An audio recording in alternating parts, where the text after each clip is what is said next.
అలానే ఏం చేస్తారు. 2024 ఎన్నికలకు ముందు చంద్రబాబు నాయుడు గారు ఎన్నికల ప్రచారంలో ఇచ్చినటువంటి ప్రకటన మేరకు, హామీ మేరకు ఆయన అధికారంలోకి వచ్చిన తర్వాత మెగా డిఎస్సిని ప్రకటించారు.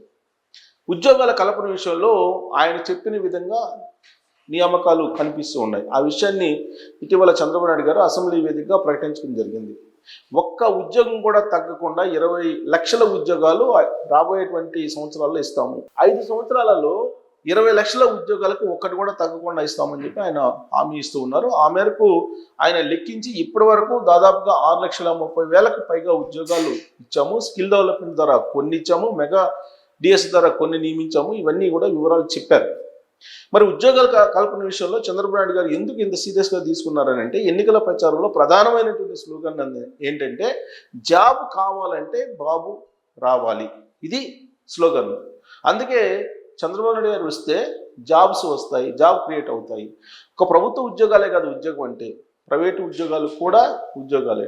ప్రభుత్వ ఉద్యోగుల కంటే ప్రైవేటు ఉద్యోగులే ఇప్పుడు ఎక్కువగా ఉన్నారు.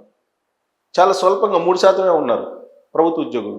కానీ ప్రైవేటు ఉద్యోగులు దాదాపుగా 30-40% మంది ఉంటారు. కాబట్టి ప్రైవేటు ఉద్యోగాలు కల్పించడానికి చంద్రబాబు నాయుడు గారు పారిశ్రామిక సదస్సులు పెడుతూ ఉన్నారు. విశాఖపట్నంలో పెట్టినటువంటి పారిశ్రామిక సదస్సు క్రమంలో దాదాపు 13 లక్షల కోట్ల విలువైనటువంటి ఒప్పందాలు జరిగాయి.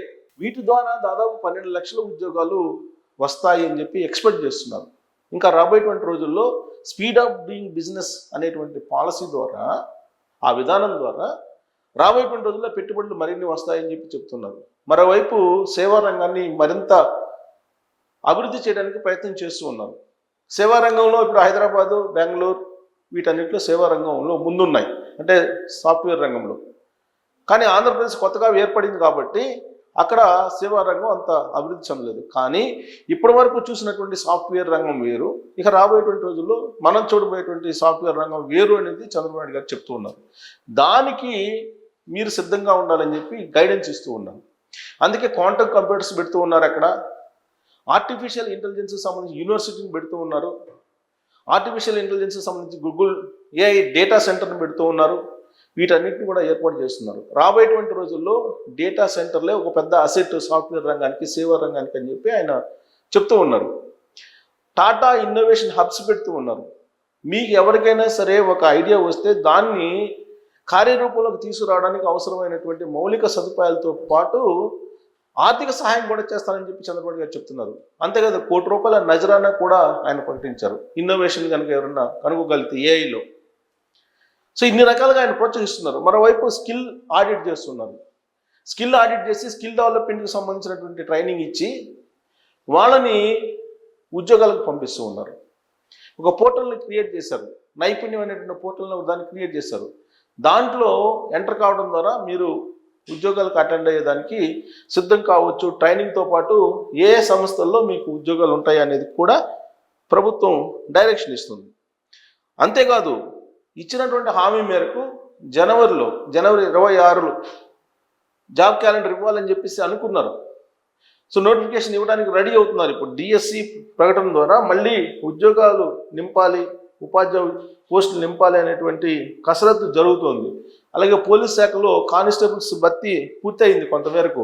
అధికారంలో రాగానే ఫస్ట్ ఇయర్లోనే దాదాపు 16,634 ఉద్యోగాలు డిఎస్సి ద్వారా పూర్తి చేయడం జరిగింది. ఇవన్నీ కూడా చంద్రబాబు నాయుడు గారు ఎక్స్ప్లెయిన్ చేశారు. అసెంబ్లీలో ఆయన చెప్పిన దాని ప్రకారం ఒక రాష్ట్ర ముఖ్యమంత్రి హోదాలో 21 నెలల కాలంలో ఎన్ని జాబ్స్ ఇచ్చారు? 21 నెలలు అంటే ఈ 21 నెలలలో 6,28,000 ఉద్యోగాలు ఇచ్చామని చెప్పేసి లెక్క చెప్తున్నారు.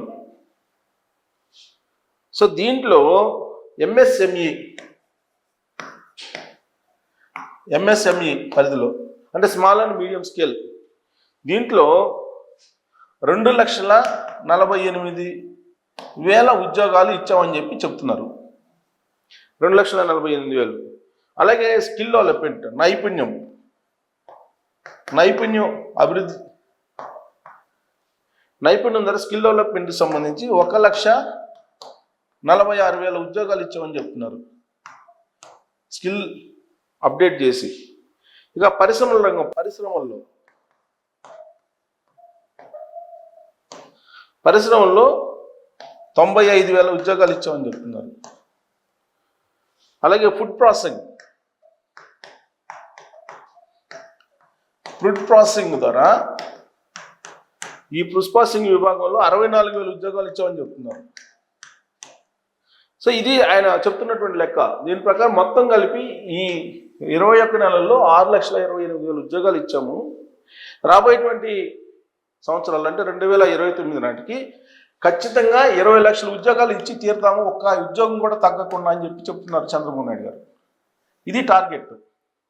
సంవత్సరానికి 5 లక్షల ఉద్యోగాలు కల్పిస్తామని చెప్పి లోకేష్ గారు యోగాల సందర్భంగా చెప్పారు. ఆ మేరకు ప్రభుత్వం కసరత్తు చేస్తూ ఉంది.